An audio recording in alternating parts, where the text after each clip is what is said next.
फौजी साहब, जाहिर है आपके ऊपर जिम्मेदारी है कि आपकी जो कमेटी है उसने इस मामले को इन्वेस्टिगेट करना है। मामला जाहिर है ज़रा पेचीदा सा हो गया है। 2018 में वज़ीर आज़म ने कहा मेरे पास वीडियो है एक नाम के साथ, और उसी वीडियो की बुनियाद पर हमने लोग निकाले हैं, लोगों के नाम भी बताए। फिर कल उन्होंने कहा कि मेरे पास वीडियो होती तो मैं जाहिर मेरे खिलाफ जो 2 केसेस थे मैं उस पर चला जाता। आज उन्होंने कहा कि वीडियो एक हमारी जो कमेटी हमने बनाई थी, जो जाहिर वज़ीर आज़म के हुक्म पर ही बनी थी, उसने कहा कि वीडियो हम आपको दिखा सकते हैं, दे नहीं सकते। तो जो कमेटी वज़ीर आज़म ने बनाई, जो कि तहरीक इंसाफ के रहनुमाओं की थी, वो वज़ीर आज़म को क्या वीडियो देने को तैयार नहीं थे? ये क्या मामला है? देखिए, वो इम्पोर्टेंट ये नहीं है कि वीडियो कैसे दिखाई गई, क्या मिला। इम्पोर्टेंट ये है कि उस वीडियो में क्या है, और ये इम्पोर्टेंट है कि वहां पे जितने लोगों के खिलाफ वो जब कार्रवाई आई तो उनके खिलाफ कार्रवाई की गई। और सिटिंग एक जो प्राइम मिनिस्टर साहब ने उस वक्त एक ऐसा प्रेसिडेंट कायम किया जो पाकिस्तान में कभी हुआ ही नहीं था, कि उन्होंने अपनी गवर्नमेंट के 20 MPs को उठा के बाहर फेंका। ये तो पहले कभी हुआ ही नहीं था। और अब हमने ये भी देखना है कि ये तो लोग जो है अब एक्सपोज हो गए और वो वीडियो आ गई। अब हमने ये देखना है असल में कि ये जो रिश्वत दे के ये सेनेटर्स कौन से बने थे, क्योंकि देखिए ना, पीपल्स पार्टी के तो 6 लोग थे और पीपल्स पार्टी के सेनेटर इलेक्ट हो गए वहां से। और वो कौन से सेनेटर थे, तो आप भी थोड़ा सा तहकीक करिए, हम भी करेंगे, और देखते हैं कि ये जो पैसे देने वाले कौन थे, और ये जो लोग जिन्होंने आके आपके सामने यहाँ पे आपने देखा उन्होंने कुरान उठाया कि हमने कुछ नहीं किया, और बाद में उनकी ये वीडियो जो है वो सबके सामने आ गई। So content of the video is more important, और उसके ऊपर क्या कार्रवाई हुई वो इम्पोर्टेंट है, उससे से ही ये ट्रांसपेरेंसी का इशू जो है उसका जन्म होता है। फौजी साहब, क्योंकि आप ये सारा मामला इन्वेस्टिगेट करने की और उसके बाद क्या होगा ये जिम्मेदारी आपके ऊपर है, इसलिए मैं जानना चाह रहा हूँ। देखिए, इस बात में तो कोई इख्तलाफ नहीं है जो बात आप कह रहे हैं कि भाई बेनिफिशरी कौन था। 6 MPs के साथ पाकिस्तान पीपल्स पार्टी 2 सेनेटर्स अपने मुंतखब करा गई। अगर पैसे चले तो बेनिफिशरी पाकिस्तान पीपल्स पार्टी नजर आती है, बिल्कुल ठीक है। ये आप एक इस मामले को ख़त्म करना चाहते हैं कि सेनेट इंतखाबात में पैसा चले, ये बात भी समझ में आती है।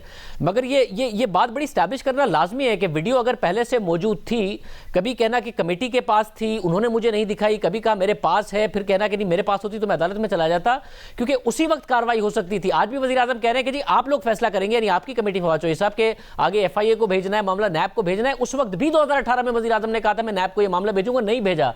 तो उस वक्त कार्रवाई हो जाती, उस वक्त ये वीडियो सामने लाई जाती, उस वक्त अदालत को दिखाई जाती, तो शायद बहुत ज्यादा आसानी होती आपको उसी वक्त ये सारी कार्रवाई करने में, लेजिस्लेशन करने में। नहीं, कार्रवाई तो बड़ी संजीदा कार्रवाई वज़ीर आज़म ने तो की। उन्होंने 20 लोगों को उठा के पार्टी से निकाल दिया।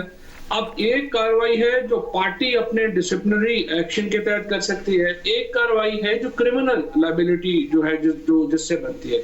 क्रिमिनल लायबिलिटी के लिए जो सबूत चाहिए हैं वो एक देखिए ना, फॉर एग्जांपल आप एडमिनिस्ट्रेटिव एक्शन लेते हैं तो उसकी एविडेंस की नौयत और है, लेकिन अगर आपने उनको क्रिमिनल ट्रायल पे लेके जाना है तो उसकी नौयत और है।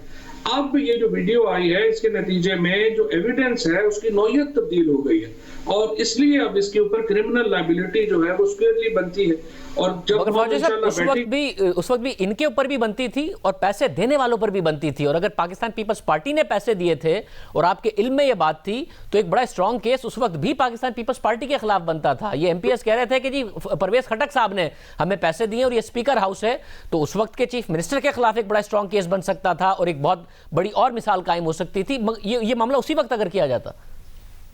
नहीं, लेकिन ये तो कभी किसी ने नहीं कहा, परवेज खटक साहब वगैरह को तो नाम किसी ने नहीं दिया। नहीं, मयार साहब ने लिया। उन्होंने कहा कि परवेज खटक साहब ने कहा था कि ये आके 2018 में उन्होंने कहा था कि हुकूमत के सेनेटर्स के जरिए परवेज खटक साहब के ने ये पैसे दिए थे कि 2018 के इंतखाबात में काम आएंगे।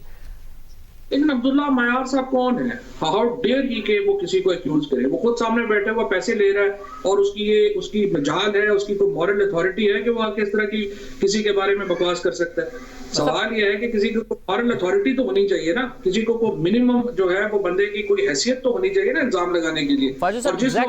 और वो इसीलिए बात कर रहा है। और ये जो आपने मॉरल अथॉरिटी वाली बात की, ठीक कह रहे हैं आप कि पैसा लेते हुए वीडियो में नजर आ रहा है और इल्जाम परवेज खटक साहब पर लगा रहा है, मगर ये वीडियो आज आई है और ये इसलिए लगा पा रहा है कि 2018 में इसके खिलाफ कार्रवाई नहीं हुई और उन्होंने 2018 में ही कहा था कि परवेज खटक ने हमें पैसे दिए हैं, हुकूमत ने। देखिए, बिल्कुल नहीं लगा पा रहा। ये तो ऐसे एक फैशनेबल स्टेटमेंट है ना, उसकी क्या जरूरत है, उसकी क्या मॉरल अथॉरिटी और औकात है कि वो किसी के ऊपर इल्जाम लगाए।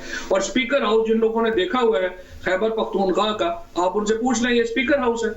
किसी को भी पता है, ये थोड़ी है कि कोई भी मुंह उठा के आए और अपने टेलीविजन के ऊपर कह रहे कि फलाने ने पैसे लिए तो उसके पीछे हम जो है वो बात करें। ये नहीं है, लोग परवेज खट्टर को भी जानते हैं, लोग असद कैसर को भी जानते हैं और लोग इंसाफ को भी जानते हैं। सो मेरा ये ख्याल है कि हर इल्जाम के ऊपर जो है वो इस तरह से हम नहीं उसके ऊपर उस तरह से जा सकते। और जिस तरीके की जो मॉरल इन लोगों ने जिन्होंने ये पैसे लिए हैं और टेलीविजन के ऊपर जिस बेशर्मी के साथ इन्होंने वहां पे आए हैं और जिस बेशर्मी के साथ इन्होंने कुरान उठाए हैं, इन लोगों को तो मेरा ख्याल है सोशल बाइकआउट होना चाहिए। ये तो वो स्याह धब्बा है पाकिस्तान की सियासी तारीख के ऊपर जिसकी जितनी मजम्मत की जाए कम है। और आपकी जो है इस बात का ताल्लुक है कि इसके ऊपर 2018 में क्यों नहीं कार्रवाई हुई।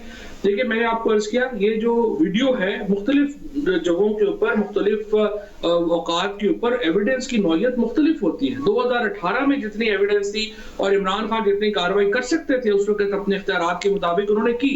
कितने लोगों ने ये देखिए, अभी सादक सिजरानी साहब का जब हुआ अदम एतमाद तो पीपल्स पार्टी और PMLN ने कहा कि हमारे सेनेटर्स ने उनको वोट दिए हैं और हम उनके खिलाफ कार्रवाई करेंगे। क्या जरूरत हुई पीपल्स पार्टी और PMLN की अपने एक भी सेनेटर को निकालने की? ये कहना आसान होता है, करना मुश्किल होता है। और इमरान खान को जाता है। मगर फवाद चौधरी साहब, उस वक्त जो ये सारा का सारा मामला हुआ, क्या क्योंकि आपने तहकीकात करनी है, क्या आप हर पहलू पर तहकीकात करेंगे या आप ये माइंड बना चुके हैं कि जी ये लोग तो मुलविस हो ही नहीं सकते, इस पहलू की भी तहकीकात करेंगे कि दोनों तरफ से पैसा चला और ये इतने बिके लोग कि इन्होंने हुकूमती भी कुछ कैंडिडेट्स थे जो कि काफ़ी पैसे वाले थे तहरीक इंसाफ के, उनसे भी पैसे ले लिए और इन्होंने दूसरी तरफ से भी पैसे ले लिए और फिर भी वोट दूसरी तरफ दे दिया? इसकी भी पॉसिबिलिटी हो सकती है। आप इसको देखेंगे या इसको बिल्कुल नहीं देखेंगे?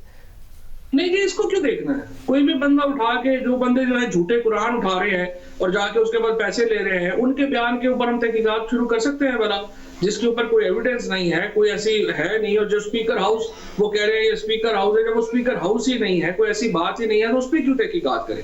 जो ये लोग इस तरह के जो 2-2 टके के लोग उठ के आके इल्जामात इस तरह के लोगों के ऊपर लगाने चाहते हैं और उनका ख्याल है कि इस तरह स्टोरी बदल जाएगी और इनका ख्याल है कि इस तरह से तो लोग हमें तो भूल जाएंगे और इधर पड़ जाएंगे, ये तो उनकी गलतफहमी है। देखिए एग्जैक्टली, तो फिर तो ये सीधा सीधा है कि आपने यही फिर इन्वेस्टिगेट आपने क्या करना है जब आप माइंड बना चुके हैं कि ये लोग झूठे हैं, इन्होंने दूसरी पार्टी से पैसे लिए हैं और वोट बेचा है, तो फिर क्या इन्वेस्टिगेट करेंगे आप? नहीं, इन्वेस्टिगेट हमने ये नहीं करना। इन्वेस्टिगेट क्या करना है वो तो आपके सामने है ना, जो सबने पैसे दिए, उसमें क्या इन्वेस्टिगेट करना है? इन्वेस्टिगेट हमने ये करना है बेनिफिशियरी कौन है। इन्वेस्टिगेट हमने ये करना है कि ये पैसे इन्होंने जिनसे लिए किसको फायदा हुआ, कौन सेनेट में पहुंचा और इन लोगों के खिलाफ क्या हमें FIA को इन लोगों को देना चाहिए या कि इन लोगों के खिलाफ क्रिमिनल लॉ में क्या इसकी जो है। मगर ये भी बड़ा साफ है कि पीपल्स पार्टी के 2 सेनेटर्स मुंतखब हुए, 6 MPS थे, कौमी वतन पार्टी 10 MPS के साथ भी आपकी इत्तेहादी होते हुए अपना सेनेटर नहीं मुंतखब करा पाई। ये बड़ा ऑब्वियस है सारा का सारा मामला। बिल्कुल आप ठीक कह रहे हैं। और इसको जरा देख लेते हैं ना कि उस वक्त इन लोगों में से कितने लोगों ने किन को प्रपोज किया, किन को सेकंड किया और वोट जो है वो किधर गया। तो थोड़ा सा इसको देख लेते हैं। बाकी आपकी बात बिल्कुल सही है, बड़ा वाज़ेह मामला है। और इसमें ज़ाहिर जब इमरान खान साहब ने ऐलान किया था, एक एक्स MPA थे आरिफ यूसुफ साहब, उनके ऊपर भी इमरान खान साहब ने कहा था इनके खिलाफ भी सबूत हैं और बाद में उन्होंने बताया कि वीडियो के सबूत देखकर मैंने निकाला है। मगर उन्हें बाद में सेंट्रल ज्वाइंट सेक्रेटरी इंसाफ वेलफेयर विंग का पेशावर रीजन का बनाया गया और उन्होंने क्योंकि केस किया था इमरान खान साहब के ऊपर, बाबर इवान साहब उनके घर भी गए, फिर उन्होंने केस भी अपना वापस लिया। और ज़ाहिर एक वो हैं जिनको बाद में जॉइंट सेक्रेटरी बना दिया गया और दूसरे कौमी वतन पार्टी के थे जो आपकी पार्टी में आए, जो इन वीडियो में भी मौजूद है, जिन्हें लॉ मिनिस्टर बना दिया गया और 2.5 साल बाद निकाला गया। देखिए, जो लॉ मिनिस्टर जिन साहब को बनाया गया था, ये 2018 में इनके ऊपर हमारे खिलाफ हमारे पास कुछ नहीं था, ना ही उस वीडियो में जो है वो इनके बारे में कोई वीडियो हमारे पास थी, ना ही ये हमारी पार्टी से कोई ताल्लुक रखते थे। देखिए, जो वीडियो की एविडेंस नहीं थे उस वक्त जो परवेज खट्टर साहब थे वो चीफ मिनिस्टर थे, उस वक्त स्पेशल ब्रांच की रिपोर्ट्स भी थी, उस वक्त और मटेरियल भी मौजूद था जो PTI से ताल्लुक रखने वाले लोग हैं उनके मुतालिक ये बताता था कि वो पैसे ले रहे हैं। लेकिन ये साहब चूंकि पीटीआई का हिस्सा नहीं थे, इसलिए इनके खिलाफ कोई ऐसी बात जो है वो सामने नहीं आई। जो भी सामने आई है उनको 4 घंटे में उनके ओहदे से हटा दिया जाएगा। दूसरे साहब जो आप बात कर रहे हैं कोई इंसाफ लॉयर्स विंग वगैरह की, फ्रेंकली मुझे नहीं याद पड़ता कि इमरान खान के लेवल के ऊपर उनकी अपॉइंटमेंट हुई हो या उनमें डिस्कशन भी हुई हो, क्योंकि मैं काफी मगर बाबर एवान साहब तो उनके घर इमरान खान साहब को बताए बगैर नहीं गए होंगे, फिर उसके बाद उन्होंने इमरान खान साहब के ऊपर केस वापस लिया। ये भी मुझे फ्रेंकली नहीं पता। मैं काफी मेरा वक्त जो है वो बनी गाला में ही गुजरता था बहुत ज्यादा, और ये सारे मामलात जो हैं वो मेरे सामने हुए हैं और कई जगहों के ऊपर मैं बराह रास्त इसमें इन्वॉल्व भी रहा हूँ। मुझे नहीं याद पड़ता कि इनकी अपॉइंटमेंट क्या हुई। ये परवेज खट्टर साहब से पता, हम पूछेंगे जरूर कि इनकी अपॉइंटमेंट कैसे हुई है और इसकी अपॉइंटमेंट किसने की है। इसका जो पार्टी ऑर्गेनाइजेशन है खैबर पख्तूनख्वा की, उससे जवाब मांगते हैं कि ये कैसे हुई। और मुझे फवाद चौधरी साहब ये भी बताइएगा, क्योंकि आप ज़ाहिर लेजिस्लेशन के हवाले से, रिफॉर्म्स के हवाले से बात कर रहे हैं, आपने एक तफसीली आर्टिकल भी लिखा, पूरे हिस्टोरिकल कॉन्टेक्स्ट के साथ लिखा, आपने तकरीर भी की उसी कॉन्टेक्स्ट के साथ पार्लियामेंट में भी। अब जो शफाफियत का मसला है वो सिर्फ एमपीएस की हद तक महदूद नहीं है फवाद चौधरी साहब। जो पार्टी लीडरशिप है वो किस किस्म के लोगों को टिकट देती है, अगर आप एमपीएस की हद तक इस मसले को हल कर देंगे तो इल्ज़ाम तो ये भी है कि कोई भी अमीर आदमी आता है उसका ना पार्टी के लिए कंट्रीब्यूशन होता है, ना ही वो सेनेट में कंट्रीब्यूट कर सकता है। हालांकि सेनेट का बहुत अहम किरदार है एक बैलेंसिंग फैक्टर के तौर पर कि कोई अक्सरियती पार्टी अपना जो है वो सारा लेजिस्लेशन का एजेंडा ना इंप्लीमेंट कर दे, सूबों के इंटरेस्ट को सेफ गार्ड किया जाए, ओवरऑल चीज़ों को देखा जाए। तो अमीर लोग आते हैं, पार्टी में फंडिंग देते हैं, या फिर लीडर के दोस्त होते हैं, या फिर कोई पुराने कारकुन होते हैं जो डायरेक्ट इलेक्शन में नहीं इलेक्ट हो पाते और वो आ जाते हैं सेनेट में। तो इसका रिफॉर्म का क्या किया जाएगा कि जी सेनेट में लोग भी ठीक आए, अगर एमपीएस की हद तक रोक लेंगे लोगों को तो पार्टी टिकट देती है। देखिए आपने बिल्कुल you have hit the nail on the head. देखिए पाकिस्तान के अंदर जो 2 बड़े हमारे प्रॉब्लम्स हैं जिसके बगैर जमहूरियत आगे नहीं चल सकती, उसके ऊपर डिबेट नहीं है। और आपने ये पहले ही प्रोग्राम है जिसमें ये बात हुई है, इसमें एक तो जो इंटरनल पार्टी डेमोक्रेसी है और दूसरी जो पार्टीज की सिलेक्शन का निजाम है और तीसरा हमारा जो प्रोविंशियल फ्रेमवर्क है, वो एक अलग डिबेट है। और डेफिनेटली जो पार्टी की लीडरशिप है जब तक, और ये चीफ जस्टिस साहब ने और जस्टिस इजाजुल हसन साहब ने पिछले हफ्ते भी ये बात की थी, और उन्होंने पार्टीज के अंदर देखिए जब तक इमरान खान जैसा लीडर हो तो फिर तो आपको ये मसले दरपेश नहीं होंगे कि कोई बंदा पैसे दे के लीडरशिप से आ जाए या कुछ हो जाए।